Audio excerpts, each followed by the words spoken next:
My name is Lillian. I'm 29, and I'm in the final month of my first pregnancy. A mix of excitement and worry seems to follow me around like a shadow. It feels like I'm standing on the edge of something miraculous, but also incredibly challenging. Sometimes, I sit alone on our old beige sofa in our little Dallas house, gently place my hand on my belly, feel my baby's soft kicks, and whisper, "Mommy's here." Everyone says being a first-time mom is overwhelming, and I'm no exception. I've read dozens of books, joined online groups, and taken prenatal classes every evening, all in an effort to prepare. But nothing truly eases the fear that maybe I'm not strong enough to be a mother. My husband, Nathan, is 33 and works in finance. He's always saying he's busy, under pressure, and needs to unwind on the weekends. So, almost every Friday, he drives 2 hours to his parents' house. He calls it a routine, and I've gotten used to being home alone, shuffling between the kitchen and living room with a belly that feels heavier every day. Nathan rarely helps with anything, not even simple tasks like carrying groceries or wiping the counter after dinner. The one time I asked him to help clean the baby's room, he mumbled, "You're on maternity leave, you've got more time than I do." It was hard to believe a soon-to-be father could say that, but I was too drained to argue. I still remember one Saturday afternoon when the sun was blazing, and I struggled to carry a sack of rice from the car into the house. Sweating in the yard, I just wished someone would help, but he was off fishing with his dad, acting like I didn't exist. When I texted him, I got a short reply, "You can handle it, you're strong." There are moments when I just sit in the quiet kitchen, the scent of food lingering in the air and the TV murmuring from the living room. And I wonder, did I choose the wrong person? But then my baby shifts inside me, reminding me I'm not alone. This child is my only source of hope, what keeps me going. Nathan isn't a bad person, not necessarily. He used to be gentle and caring, at least in the beginning. But ever since I got pregnant, everything's changed. He's become distant, irritable, and overly critical. The time I forgot to buy his favorite coffee, he looked at me and said coldly, "So what, you stay home all day just to eat and sleep?" Those words cut deep, leaving me breathless, but I didn't respond. I knew he'd just blame it on pregnancy, hormones. So I swallowed my anger, forced a smile, and turned away, telling myself, just a little longer. When the baby comes, things will change. I want to believe that. I truly want to believe that when he holds our child for the first time, something in him will shift. That he'll see the miracle we made and learn to love more fully. But deep down, I know I might be clinging to a false hope. My due date is in just 3 weeks. I've prepared everything: newborn clothes, hospital bag packed and ready by the door, but Nathan keeps talking about going to his parents this weekend. Maybe for a night or two. I've been quiet for too long, and this time, I'm not sure I can keep enduring it. That morning, I woke up earlier than usual, my back aching from a sleepless night. I struggled out of bed and slowly made my way to the kitchen to brew coffee for Nathan, even though I couldn't drink any myself. I set the steaming mug on the table next to the simple breakfast I pulled together with the last bit of energy I had. He walked in, phone in hand, eyes glued to the screen. "The toasts, burnt. Don't you know how to use a toaster?" I bit my lip, trying to hold back a sudden wave of sadness. I'd tried 3 times, and the slices kept burning. The toaster's been acting up, but I hadn't had a chance to buy a new one. "I'm sorry, I'll make another one." "Forget it," he cut me off. "I'm sure my mom's already making something great." That wasn't just criticism. It was a comparison I'd grown all too familiar with. Anytime I cooked something he didn't like, he'd mention his mom, Claire, as if she were this flawless standard no one could ever match. Her apple pie's always soft and sweet. Yours is like rubber. Her soup smells like comfort. Yours, just, I'd heard these comments so many times they'd become a rhythm in our marriage. But today, with my belly heavy, feet swollen, and another sleepless night from false contractions, I didn't have the patience to just nod and smile. I took a deep breath and quietly cleared the dishes, but Nathan kept going. "By the way, Mom's invited us for dinner tonight. Don't forget a gift. She's still complaining about that awful scarf you gave her last time." I'm staying home to rest. The due date's close. Oh, come on. Not that excuse again. Pregnant women aren't fragile. My mom worked right up until the day she gave birth. Unlike you, just sitting around writing some nonsense blog all day. I didn't argue. I knew the more I said, the worse it would get, but inside, I was boiling. That blog I update daily is the one thing that still makes me feel like I matter. I share sunset photos from our tiny window, the meals I cook, and the emotions I go through each day of pregnancy, things my husband couldn't care less about. That afternoon, I forced myself to walk to the grocery store 2 blocks away to get a few things for dinner. Carrying heavy bags, my belly dragging me down, I hoped Nathan would be home to help. But when I opened the door, he was lying on the couch, eyes on the TV, not even glancing my way. "What took you so long?" "I'm starving." I set the bags down, my heart heavy. "You could make something simple yourself." "What did you just say?" His tone sharpened. "Don't be disrespectful. I work to keep this house running, and you have the nerve to say that." I froze. I wanted to scream that pregnancy isn't just sitting around, that every night I'm up with leg cramps, shortness of breath, and constant kicks. But I said nothing. I just turned to the kitchen, quietly reheated chicken soup, sliced some bread, and laid it out. He took a few bites, then pushed the bowl aside. "Soup's cold. Next time, do it right." After dinner, I washed the dishes. In silence, the sound of music from the living room hanging in the air like a reminder. The whole house suddenly felt cold, like I was living in it alone. I leaned my forehead against the cabinet door, eyes closed, holding back tears. I used to think being pregnant meant being loved and cherished, but it feels like I'm living the opposite. To Nathan, I'm nothing more than live-in help. I don't ask for flowers or gifts, just a little care. A simple "how are you today?" or a hug when I'm tired. But even those seem out of reach. That night when I crawled into bed, Nathan was still in the living room, laughing at his favorite show. I turned my back, cradling my belly like a silent vow. "I will protect you no matter what."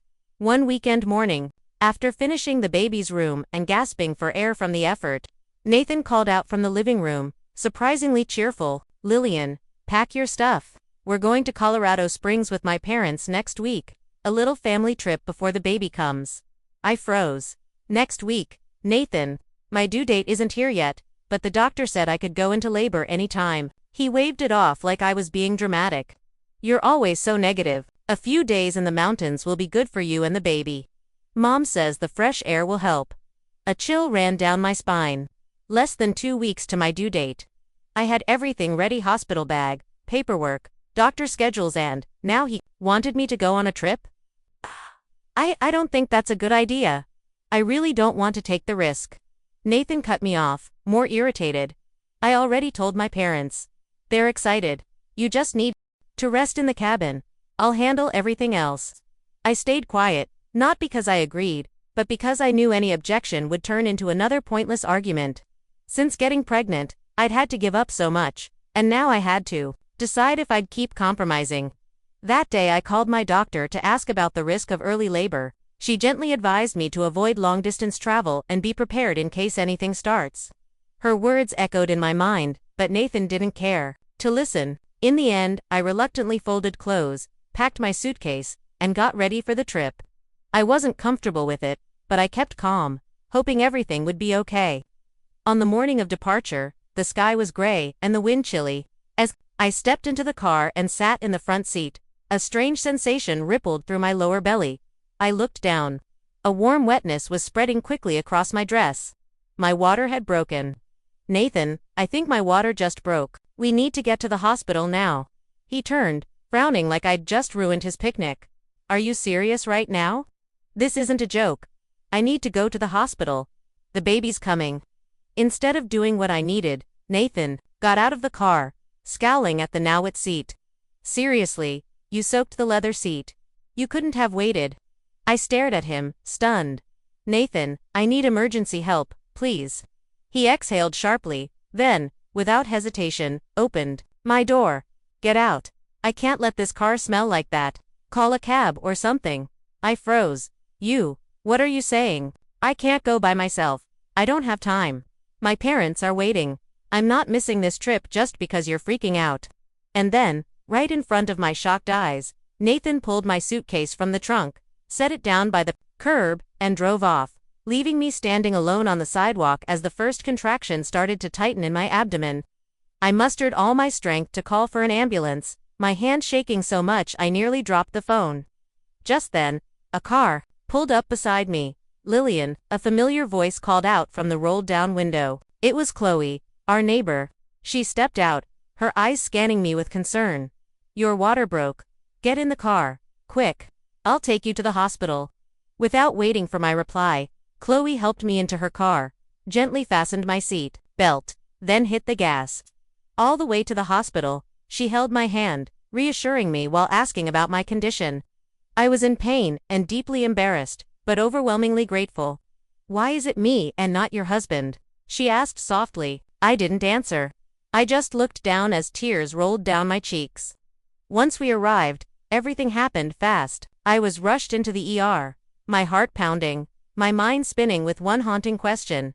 The man I once called my husband, does he even deserve a place in our child's life?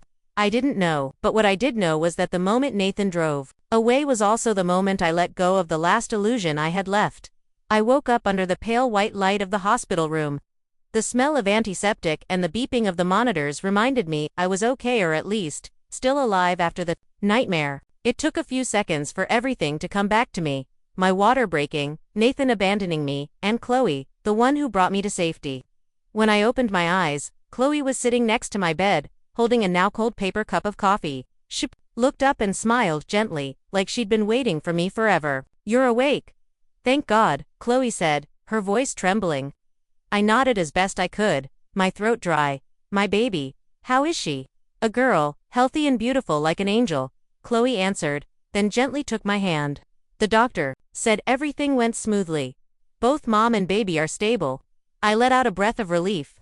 Tears slid down silently, not from pain, but from an overwhelming sense of gratitude. Chloe gave my hand a light squeeze. "You don't have to say anything," she said, as if reading my mind. "I already called your parents. They're on their way." Hearing that, I couldn't hold back my emotions. My parents and I had grown distant ever since I married Nathan against their wishes. But knowing they were coming to me at my most vulnerable moment warmed something inside my heart. About an hour later, the door burst open and my parents rushed in, faces full of worry. My mom ran to hug me, crying uncontrollably. My dad, usually stern and composed, had red, glassy eyes as he looked at me, lying there still hooked up to 4 lines. "I'm so sorry, Lillian," my mom sobbed. "We shouldn't have let you go through this alone." I shook my head. "No, don't say that. I chose this path. But no one deserves to go through that alone," my dad said, his eyes turning to Chloe with unspoken gratitude. "Thank you, truly. I just did what anyone should," Chloe replied sincerely. While my mom stayed to take care of me, my dad stepped outside to talk to the doctors. Chloe was about to leave too, but before she stepped out, she turned and said quietly, "There's something you should know. Yesterday, after I got you to the hospital, Nathan called me a lot, but I didn't pick up." I froze. "Did he say anything?" "Just left a message. One line, 'Is Lillian okay?'" I let out a bitter laugh that caught in my throat. "He left me on the side of the road, and that's all he asked." Chloe looked at me, her expression serious. "You don't have to decide anything right now, but if you ever want to take action, I'll testify. I saw everything." Her words echoed in my mind like a lifeline thrown into a stormy sea. Deep down, I knew the moment I stepped out of that car, I also stepped out of a marriage I never should have trusted. That night, I was moved to the postpartum recovery room. My mom rocked the baby to sleep while my dad sat by the window reading the paper, as if trying to hide his emotions. I turned to the small crib next to my bed. She was so tiny, sleeping soundly with her lips pursed. I rested my hand on my belly, now soft and empty. But something inside me was growing stronger. Determination. When the nurse came in to check on me, she whispered gently, "Miss Chloe left her contact info in case you need anything, and a small envelope. Inside is security footage of you being brought into the hospital, in case you ever want proof." I held the envelope with trembling hands, not from fear, but because I knew this was the first step. That video might be just a few minutes long, but it was undeniable evidence of a long journey of suffering and truth. I whispered to the sleeping baby in the crib, "Sweetheart, I promise I'll never let anyone hurt us again." And right then, I knew I was about to do the one thing I used to fear. Start over. But this time, with my daughter in my arms, I would never have to walk alone again. About 3 days after giving birth, as I was just getting used to the baby's new routine, something unexpected happened. Chloe came to visit in the afternoon, bringing a bouquet of white daisies and a more serious look than usual. "Lillian, have you been following the news these past few days?" she asked in a quiet voice, as if afraid of worrying me. I shook my head. Since giving birth, my parents had kept my phone so I could focus on resting. I hadn't thought about social media, or anything outside the hospital room. Chloe looked at me, then pulled her phone from her bag. She showed me a video clip. My heart clenched the moment I recognized the scene.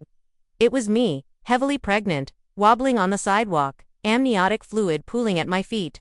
And Nathan shouting and driving away, leaving me behind. Even though my face was blurred, the situation was clear. A med student happened to witness everything and recorded it. The video spread fast, over 2 million views in just 48 hours. I sat there stunned. At first, no one knew who you were, but someone recognized the license plate and traced the car's owner. That's how Nathan's identity got out. Chloe continued. We've kept your information private. All people know is that he abandoned his pregnant wife. I stared at her, my heartbeat quickening. This is really that serious? Chloe nodded. Very serious. Social media is blowing up. Posts analyzing his callous behavior are everywhere. People even dug up old posts from Nathan's LinkedIn and Facebook. Everything's under scrutiny. I swallowed hard. Part of me felt hurt. This was the man I once called my husband. But another part felt released. Everything I had suppressed and endured silently was now out in the open. It didn't stop there, Chloe added. My husband, Mark, knows the CEO of the finance firm Nathan works at. When the video went viral, word got around the company. At first, they planned to handle it internally, but then, I looked at her, waiting. He was suspended. And this morning, internal news confirmed his contract has been terminated. Reason: conduct severely damaging to the company's image. I didn't know what I was supposed to feel. It wasn't joy, more like a deep, quiet exhale after holding my breath for too long. What about Nathan's parents? I asked softly. Chloe shrugged. They're getting dragged online, too. Neighbors are coming forward saying they often heard shouting from their house. Someone even recalled Claire, Nathan's mom, insulting her daughter-in-law in front of guests. The internet isn't letting it go. People are digging up everything. I was stunned. My mom said, lately, people have been taking photos of Nathan's parents' house, spreading rumors. There's even a hashtag calling for a boycott of their family-owned bakery. They had to shut it down temporarily.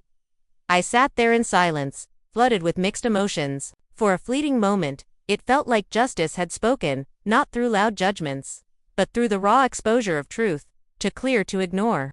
I'm not telling you this to make you feel triumphant, Chloe said, placing a hand on my shoulder. I just want you to know, this time, you're not alone. No one can overlook what you've been through. I gripped her hand, moved. Thank you. I don't even know what to say. Save your strength. There's a long road ahead, Chloe said, standing up, but I believe you're strong enough to walk it. After she left, I sat alone, watching my baby girl sleep peacefully in her crib. My eyes settled on the envelope holding the video the nurse had given me. I hadn't opened it yet, but now I knew it was time. Not for revenge, but to protect my daughter's future. What Nathan did wasn't just a moment of poor judgment. It was undeniable proof of a broken, loveless marriage. I whispered, almost like a vow, if he chose to abandon us, don't expect us to look back. I left the hospital on a cool, bright morning, holding my baby girl, my heart filled with tangled thoughts. My parents had prepared a room for us in their home in the suburbs of Fort Worth. The room was full of light, painted in soft pastel colors, with a tiny crib beside my bed. Looking at my daughter sleeping soundly, I knew I had to be stronger than ever, not just for me, but for her. Just 3 days after we got home, Nathan started calling nonstop. Messages, phone calls, emails, all carrying the same fake remorse and deflection. Please don't blow this out of proportion. I just panicked. Nobody's perfect. My parents are suffering because of this. You should think about the family. I didn't respond. But when Nathan started sending accusatory texts, you're the reason I lost my job. If you hadn't made it a big deal, everything would have been fine. I knew it was time to take action. That night, I sat down to talk with my parents. My father, Michael, a retired attorney, listened quietly while my mother gently rocked her granddaughter in her arms. You've endured enough, my dad finally said. It's time to deal with this for good. He referred me to an old colleague, Clara Weston, a sharp and composed divorce attorney. When I brought her the evidence recordings of Nathan yelling and cursing at me during pregnancy, Along with the video of him abandoning me on the street, Clara simply nodded. We have more than enough. Let me handle the legal part. Your job is to focus on your baby and your recovery. The divorce papers were filed the following week. I requested full custody and a reasonable child support amount based on Nathan's income before he lost his job. A few days later, Nathan called. This time, his tone wasn't apologetic. It was angry. You can't divorce me over one little mistake. You're ruining my life. What do you want? Money. I stayed calm, hit the record button, and let Clara handle the call afterward. He's refusing to sign. Clara told me the next day. But that's all right. We'll petition the court for a summons if necessary. Just as expected, once Clara submitted the full case file and notified him of the legal proceedings, Nathan's attitude began to shift. He sent a long email, part apology, part denial of responsibility. I want nothing to do with that child. If you're raising her, it's on you. I can't afford support. I stayed silent and forwarded the email to Clara. She gave a cool smile. Even better. That kind of blatant refusal will strengthen our case. At the first mediation session, Nathan showed up disheveled, nothing like the polished man he used to be in the finance world. He didn't have a lawyer, just a few messy, handwritten notes. She's trying to ruin my name. She's not fit to be a mother, he said sharply. Clara didn't flinch. She calmly pulled out her tablet, played a recording of him yelling at me in our living room when I was 8 months pregnant. Then showed the footage of me being rushed into the hospital, pale and soaked from amniotic fluid, while he walked away. The room went silent. The one unfit for parenthood might be you, sir, Clara replied. A few days later, Nathan reluctantly agreed to sign the divorce papers, but he still refused to provide financial support. He claims he has no income, can't pay a dime, Clara explained. But don't worry, we're working with legal counsel to request compensation from the marital assets accumulated before the divorce. Then, something unexpected happened. Nathan's former company, worried about their reputation, voluntarily submitted his financial information, including a pending bonus he had tried to hide. Clara quickly filed a motion to freeze a portion of those funds to secure child support. I didn't wish for Nathan to live in misery. But I couldn't let my child go without basic needs because the man once called her father wanted to disappear from his responsibilities. The night the court approved our support request, I stepped out onto the porch with my baby in my arms, breathing in the first breeze of early summer. I looked down at the sleeping child nestled against me and whispered, "From now on, everything will be different. I promise." After the divorce became official, I thought life would go back to normal. But I was wrong. The consequences of Nathan's actions didn't stop. They snowballed, growing bigger, and pulling him and his family into a downward spiral. News of Nathan's firing spread quickly through the community he once thrived in. His name became a shameful footnote, tied to the viral phrase, "The husband who abandoned his pregnant wife," shared across platforms. Even though my face never appeared in the clip, anyone close knew the story. And instead of blaming me, the outrage turned to him, the man who used to wear tailored suits and sip wine at fancy parties. Now the center of public scorn. I didn't follow all the chatter, but Chloe kept me updated. "You know, his house got a foreclosure warning," she said during a visit one crisp fall morning. "Looks like he can't make the payments anymore." I didn't say anything. I didn't feel satisfaction, only emptiness. After all, I once loved that man. His mother had to close the bakery, too, Chloe added, gently placing a hand on my shoulder as a quiet warning. People stopped coming. They whispered behind her back. A few articles dug up things she said about you. How she insulted her former daughter-in-law and taught her son to act tough. Now it's all backfiring. I thought of Claire, the woman who once looked me up and down and said, "If a woman can't cook, don't expect to keep a husband." Now she was surrounded by the judgment of the very community she once bragged about. Guests who once came for pastries and tea now turned their backs, like they never knew her. Texts from Nathan still came through, less frequent but persistent. Sometimes they were recycled apologies, other times complaints about how hard life had become. Then came the bitter accusations, blaming me for blowing things out of proportion.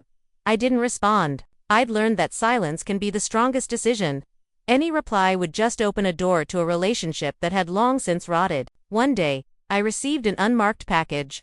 Inside was a handwritten letter in shaky script. It was from Claire. "Lillian, I'm not writing to beg for anything, Just to speak honestly, I was wrong. I was arrogant, blind to the possibility that my son could do anything wrong. What happened to my family doesn't compare to what you went through, but through this downfall, I finally understand what it feels like to be abandoned by the world. If one day you choose to forgive not for us, but for your own peace, I hope you find that calm in your heart. Wishing you and your daughter good health, Claire McKinney. I folded the letter and placed it in a drawer.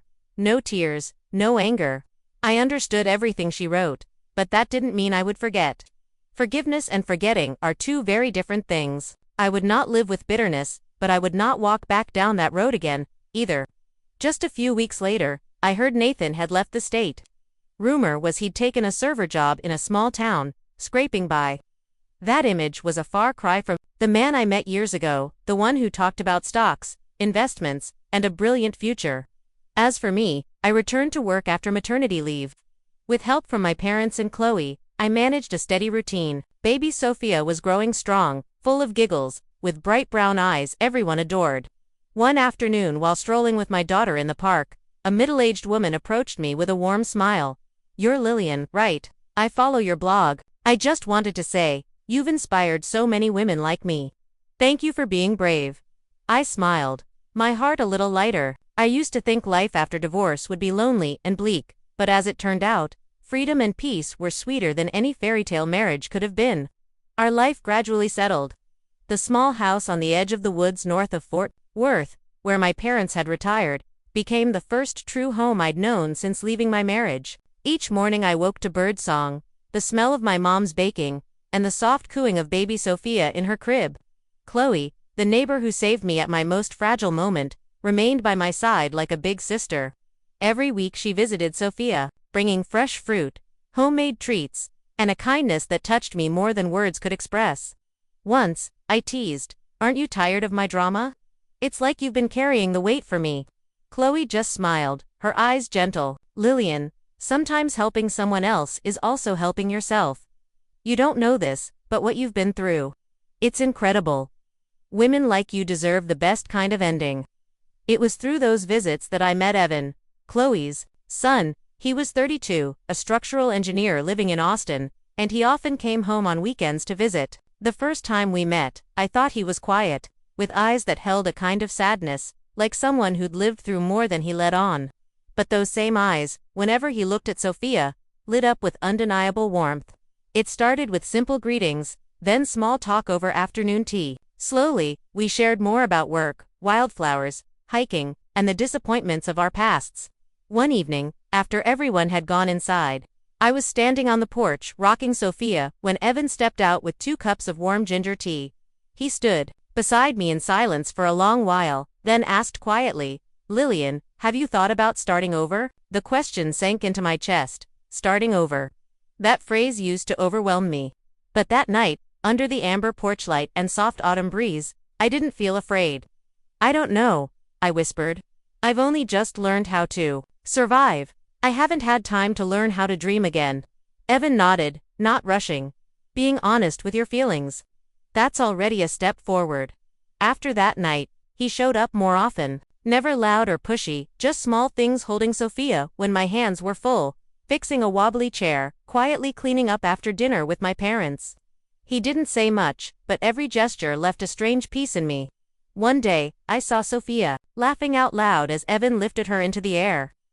She had never laughed like that before. My heart clenched, not in pain, but with something soft, like hope. Chloe was the first to notice.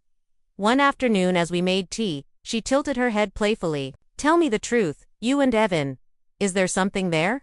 I laughed, cheeks flushed. "Can you read minds now?" "No need," she winked. "It's written all over your face. But I'm not rushing you. I just want you to know you don't have to go backward to keep living. You can move forward." Winter came earlier than usual. Snow blanketed the rooftops, and Sophia had learned to roll over and was now trying to crawl. One night, while we were all gathered around the fireplace, Evan took me to the back porch. He held out a small wooden bracelet carved with my name, and Sophia's. "I don't know where I'll fit in your journey," Evan said, looking straight into my eyes. "But if you'll let me, I'd like to be part of it." I looked at him for a long time, then gently placed my hand over his. The cold breeze slipped beneath my coat, but inside, I felt warm in a way I hadn't in a long time. I don't know what the future holds, but this time, I know I'm not alone. And happiness, even when it arrives late, is always worth the wait. My story isn't just about surviving a painful marriage. It's proof that women can rise from heartbreak stronger and more deserving than ever. When I let go of someone who didn't value me, I made space for love that's real. The past can't be erased, but the choices we make today shape the future. And the greatest lesson I've learned: being a mother doesn't mean losing yourself. It means finally living true to your heart. What do you think about Lillian's journey and the choices she made? Share your thoughts in the comments. And don't forget to follow the channel for more touching, meaningful stories about family and resilience.